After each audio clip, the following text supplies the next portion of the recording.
Chavez first grew to enormous popularity in 1992, of course, after the unsuccessful attempt at overthrowing the government back then. Describe Venezuela prior to the Bolivarian Revolution. What created such conditions for this? How did Chavez win the hearts and minds of the people? Well, it's hard to know where to begin. I mean, people often begin with 1989, which was the Caracazo, the kind of uprising, which actually didn't begin in Caracas, but it ended up with that name. It was an uprising against neoliberalism, you could say. I mean, in all of Latin America in the 80s, they applied neoliberal packages, we call them, structural adjustments and things like that. And it's interesting that it happened the same year as the Berlin Wall came down. So in one moment in which neoliberalism or capitalism is advancing, it's also, there's rebellions here. And then, of course, another famous rebellion is the Zapatista one. But that was a terrible event, essentially. I mean, people rose up because of lack of food. The thing that actually sparked it was bus fares. Carlos Andrés Pérez, who was a social democratic president. Social democratic is always something that seems closer and closer to hell, frankly.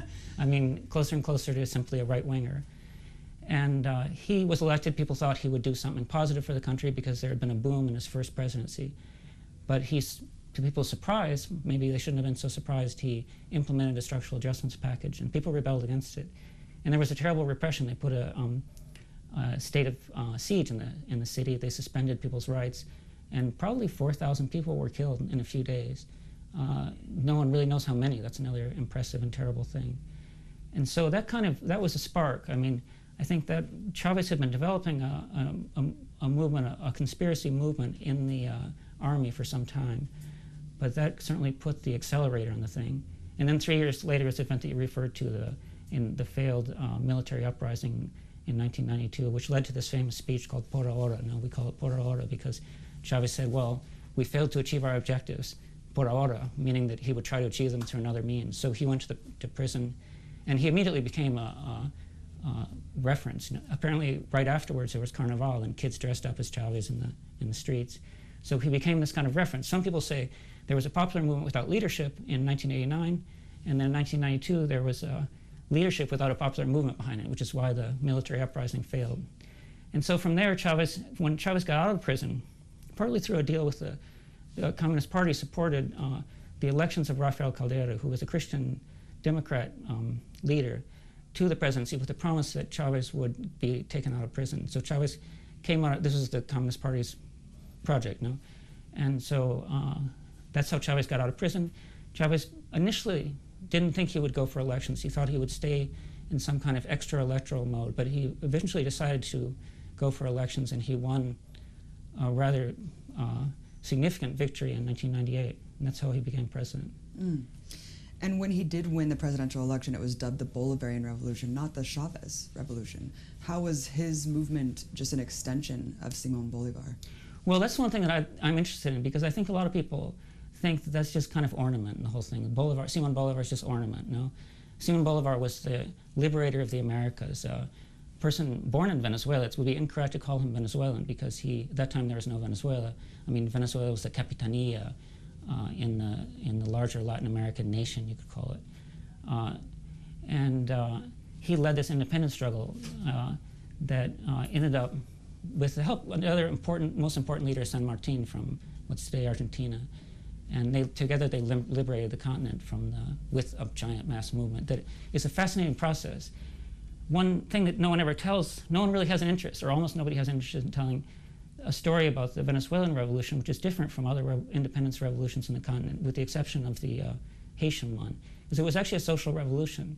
Not so much thanks to Bolivar, though Bolivar participated in a semi-social revolution later on, but there was a well, it wasn't a counter-revolution, but there was a socialist rebellion in Venezuela led by Thomas Boves, and that he was a royalist. But his followers, all they wanted was to be free. They were slaves, they were peons and things like that. And they actually turned the tables in Venezuela. And that's why Venezuela is a much more mestizo country than other countries in this area. And that's why Venezuela also doesn't have much of a sense of happily, is free from a hierarchical concept. But the most important thing about Bolivar is that Bolivar's whole project, which was a project that came to have, not initially, but it came to have a socially emancipatory dimension. No? He talked about freeing the slaves, so he never achieved it. And he became a popular leader, a popular caudillo. But it failed. That's the most important thing, is the bigger project of Bolivar failed. So the most important thing is that Chavez wanted to take up that project again and continue it.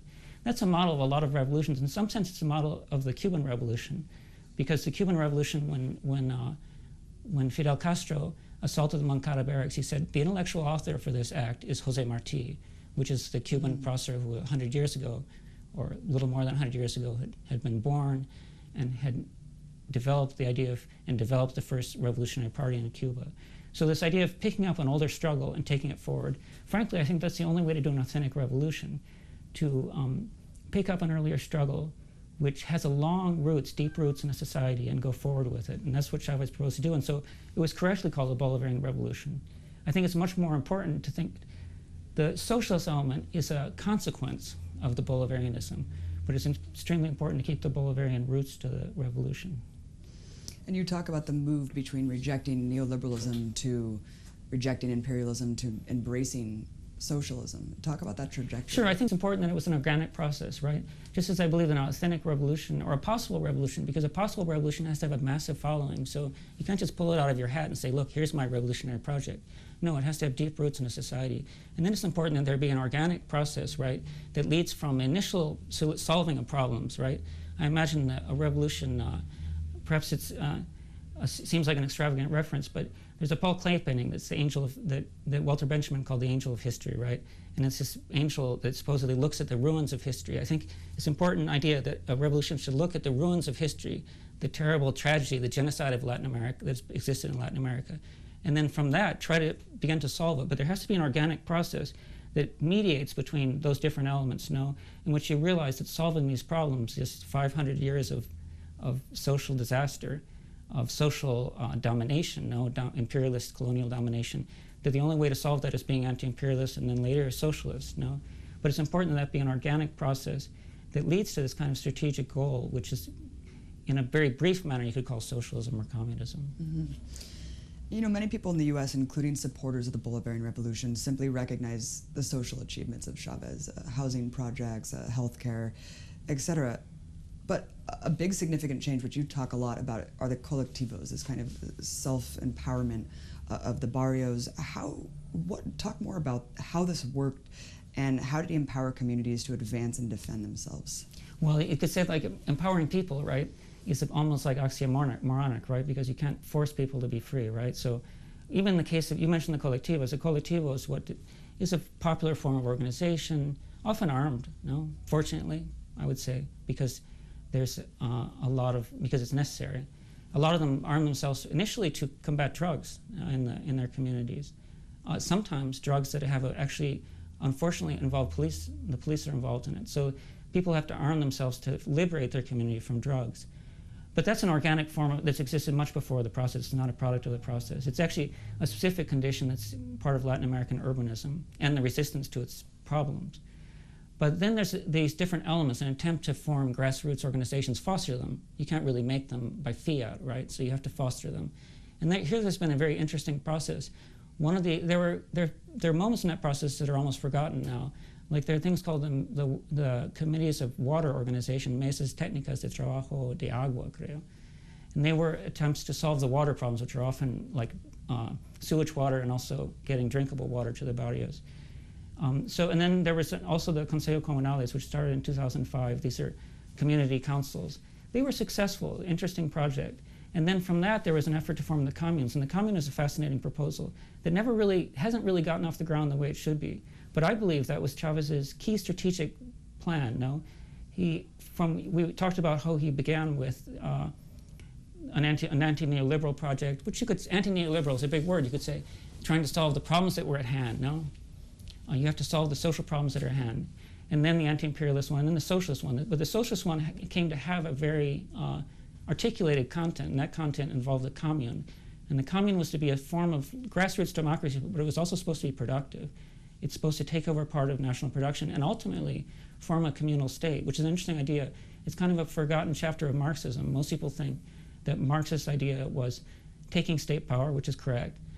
But at a certain point, Marx thought there should be a communal state. He kind of revised his ideas and developed this idea that a commune, partly based on the Paris Commune and partly through his knowledge of Russian communes, Russian agrarian communes, Marx thought that there could be a communal state. And it's interesting that Chavez, I don't know if it was because he knew about Marx's idea. I think it was more an authentic construction of his own, that the commune could be this political and economic unit that would be a step towards socialism. And talk more about how they worked and I guess the shortcomings today of them that you've written about. Sure. Of course, they've worked. To say they've worked and not worked, in what sense have they worked? Apparently, there's 1,500 communes that are registered, and there are communes that actually work and produce things that are both political and economic units. There's one here actually in Caracas called El Panal, the Beehive, and it's the project of, in some degree, of Alexis Vive, which is a colectivo, initially a colectivo in 23 de Enero, which is a large barrio here.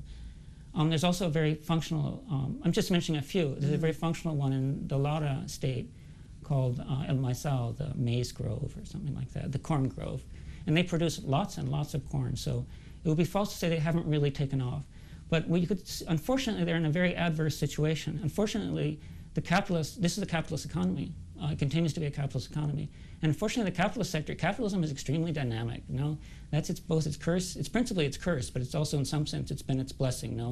The capacity to grow aggressively. Right now, the aggressive element is much more noticeable than any positive elements. But capitalism here is aggressive.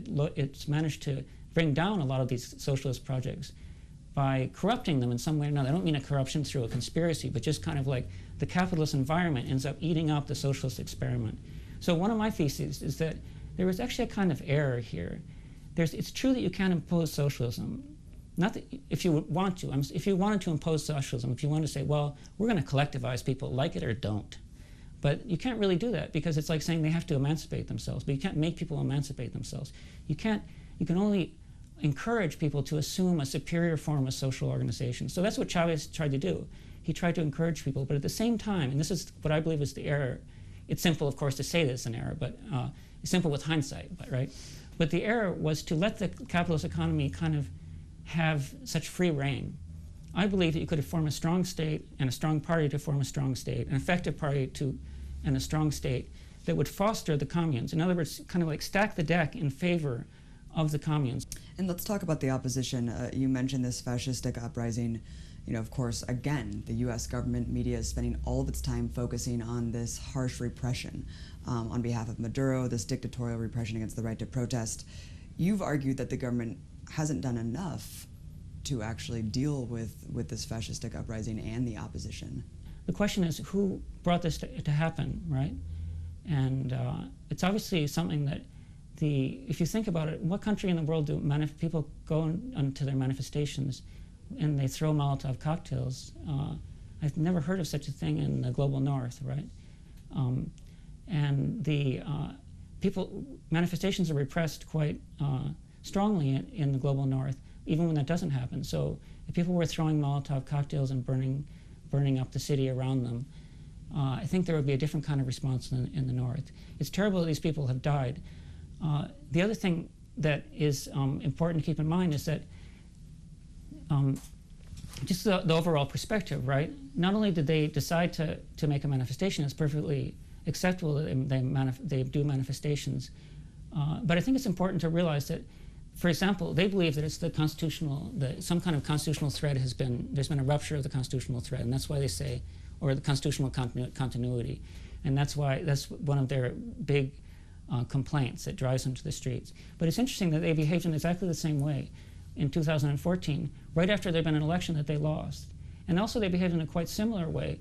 They assaulted the Cuban embassy and said that many of the same people, right? Many of the same leaders assaulted the Cuban embassy and said that people inside would have to die and eat the carpets, and they would cut off the water and starve them in the Cuban embassy in 2002, when they themselves had clearly broken the constitutional continuity.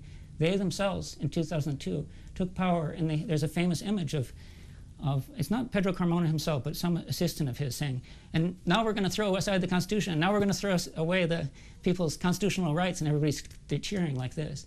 So they themselves clearly in 2002 acted in the same way. I think that's obviously, this is basically a question of a large class struggle, and I would say the most important thing for people to keep in mind is that some 20 years ago, a large sector, the majority of the Venezuelan population, basically declared that it existed politically. It declared that it wasn't, with Chavez accompanying them, right? It declared that we are agents, political agents, we are human beings in charge of our country. And I don't think anyone can see positively a movement that wants to displace the majority of the Venezuelan population from occupying its place in history. And that's basically what the opposition wants to do. I think that the whole thing in the streets is a terrible theater of cruelty that they have invented. It's a terrible form of blood sport that they've invented. But they do it really just simply to distract in a way, because their real political project is other. If you think about it, like manifestations in history, these are different, people think, like what they call a guarimba here, they think it's some kind of connection with a barricade of the 19th century. In France, throughout the 19th century, there were barricades that were constructed in the city. But that was a very different form of struggle, right? At that point, it was real struggle. People on both sides used all the firepower they had, and it wasn't essentially a question of media, right? This is something that's created for the media, and it's basically supposed to distract and make a spark that's lead to some intervention or something like that. And really, it needs to be ended. Now, one thing that the government could do that it really hasn't done enough of, in my opinion, is simply follow these people. Not take them on the march, but follow them to their homes and put them in jail. Because there's a small sector that are actually, a relatively small sector that are actually the most violent ones. You can see them come out with their shields day after day, and they're easy to identify. And it would be good for their own interests if they were put in jail. And that would kind of bring down the level of violence in the streets. It's interesting because in the U.S., we have over 200 people, including journalists, who are facing felony charges on riot, conspiracy to riot, for 1 or 2 broken windows at the J20 inauguration. And it's just astounding that these people are facing 20 years in prison. Meanwhile, the U.S. press dares to call what's going on here dictatorial repression and brutality. I mean, I was in the middle of one of these manifestations and I saw it firsthand. They said, only film the violent response. It was clear that they were provoking a violent response from the military. And the night that we were out there were no arrests, which was astounding to me after seeing them burning down the highways and pulling people out of cars and using these vehicles to block highways. Talk about kind of what they've done. Like, what is the nature of the opposition? Because it's not just, obviously, these people that are out there on the streets. It's a broad coalition, but why do they allow these people to represent them? Well, I think, like, we could say they're the image in the mirror of some, I mean, in the left, those of us who are in the left, we believe that in pursuing different forms of struggle, right? Often a left movement will have an armed dimension and a political dimension. I mean, in Vietnam, for example, the Vietnamese movement that was ultimately successful, they had Ho Chi Minh as the political leader, and they also had an armed movement, separate branches of it, right? And the right wing does the same thing, right? But their violence is quite a bit, not only are they in the wrong, but they're usually quite a bit more violent and quite a bit more cruel than the left has been. The left normally pursues clear political objectives, whereas this violence is extremely erratic, right?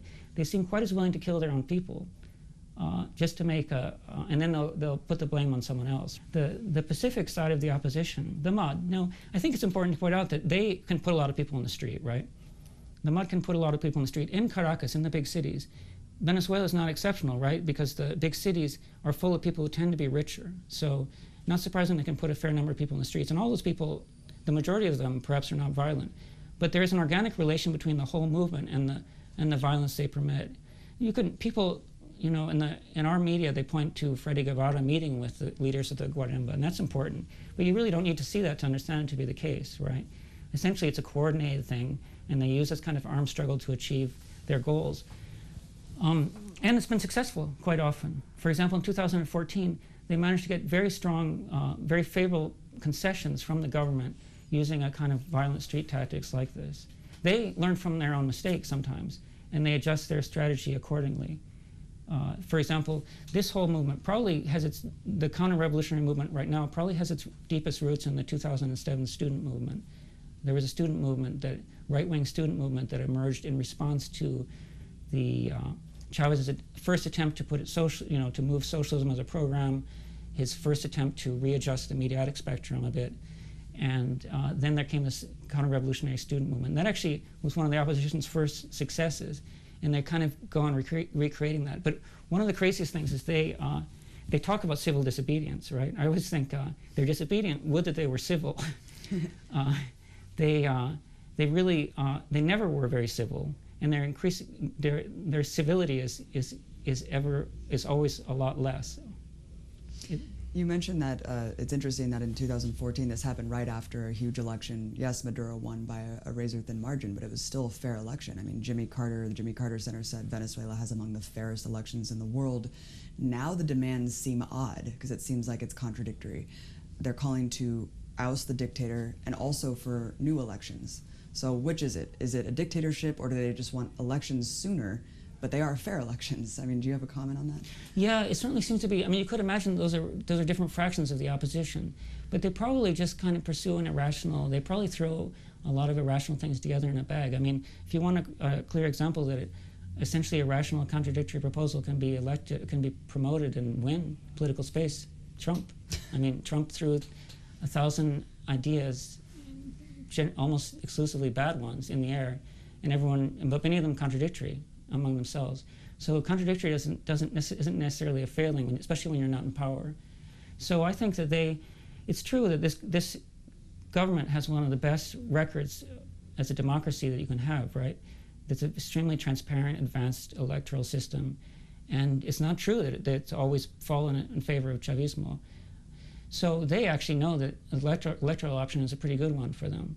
But there's complicated things, right? I think the case of Brazil. In Brazil, you can see how up till now, up to the last 2 weeks, the fact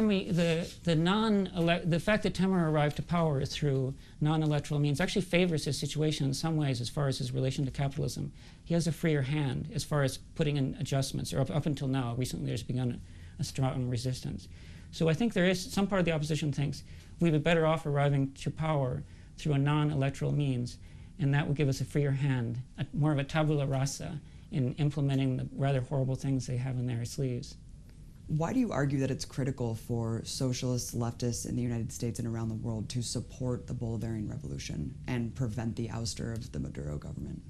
Sure, I mean, I understand it's confusing territory, right? The media makes it very confusing, and they manage to confuse issues using all the tools they have in their favor. But I think the most important thing to point out is that this is an authentic revolution that has profound roots, that expresses a desire of the majority of a population, and is a secular project, I mean a project with deep roots, that is a tremendous achievement. And whatever the failings of the current government, in some way or another the government is the authentic, even though it has many failings, and even though the thread often seems thin between it and the popular movement, it is the representative of that movement. So to simply say that this giant process will be cast aside because of a few things that are being thrown around the media incorrectly, and they don't really point to the real issues. What are the real issues here? The real issue is that a giant group of principally poor people, principally mestizos, right, faced with a small group of rich people who are principally white and believe in their whiteness, a great many of them, they want to restore and silence these people forever. I think that no one in their right mind could want to see that happening. So let's talk about the opposition. If they did get in power, what would their program look like? Yeah, well, I mean, that's a good question, and no one knows exactly what they would do. But I think the most important thing you can say about the opposition is that they want to silence people. I mean, I think you can say that there's a question of to being or not to be, right? The Venezuelan people, the majority of the Venezuelan people have said they want to be, and the opposition wants them not to be, wants them to crawl into their holes and be silent and step outside of history and not exist any longer. I think that's the most horrible thing. Now, what particular color it will have, what particular characteristics, whether it will just involve judicial prosecution or whether it could actually be something more dictatorial and fascist, that's a bit up in the air, and no one knows what that would. And that could happen. Things like that could happen. Historically, when there's a counter-revolution, as happened in Chile, after 3 years of the Allende government, that was one of the most horrible counter-revolutions we've seen. And then, just the rollback of the Soviet process was a horrible process of what Naomi Klein calls shock treatment. And that is extremely destructive, almost genocidal in many respects. So whether it's Pacific in the Soviet rollback form, or more violent than the Pinochet form, it's almost as equally, I mean, they're both quite awful possibilities. Mm-hmm. Yeah, we're seeing the same thing with Trump, where it seems like he's unraveling all these kind of meager gains that have happened over the last 20 years, and it's happening very quickly. It could happen quick, the rollback of these social programs, yeah? Sure. Also Venezuela, I mean, the Caribbean has produced very dynamic societies, and I think rollbacks can be, the reversibility is quite a possibility in a dynamic society like this one. But the positive side actually is you won't easily get people to forget the Chavez legacy. Mm-hmm. I mean, the Chavez legacy, which I say Chavez is like a term that should cover the whole popular movement. I think it's important to remember this is a giant popular movement with a popular effervescence that affected people, and it was an extraordinary thing to see. And it's captured in some films, but it's hard to capture in the history books, in which people really rose up and they took things into their own hands, and there was a new way of making, as Che says, I think, the extraordinary became quotidian or became ordinary. That happened. You're not going to erase that from people. People are not going to step outside of history once they've entered into it like that.